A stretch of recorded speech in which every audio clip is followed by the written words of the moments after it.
Hi, I'm Erin Arsausa. I'm 21 years old. Nakatira ako sa 1017 Kagitingan Street, Tondo, Manila.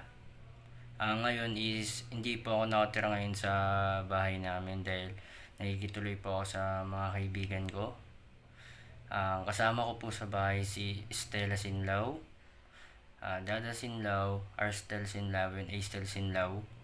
Ang madalas ko pong pinagkakabalahan ngayon ay pagtapos po sa eskwelahan, ako po ay minsan ay naglalaro ng mga online games or nanonood po ng mga anime.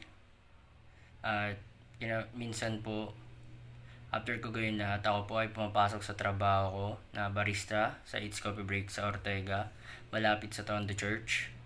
Ang paborito kong pagkain ay sinigang, adobo, at nilaga. Ayun yung mga gusto kong kainin lalo na kapag mahulan or pag pagod galing school o sa trabaho. Ito po pala ito po palang wala po akong sariling kwarto, so papakita ko na lang po yung sa bahay namin.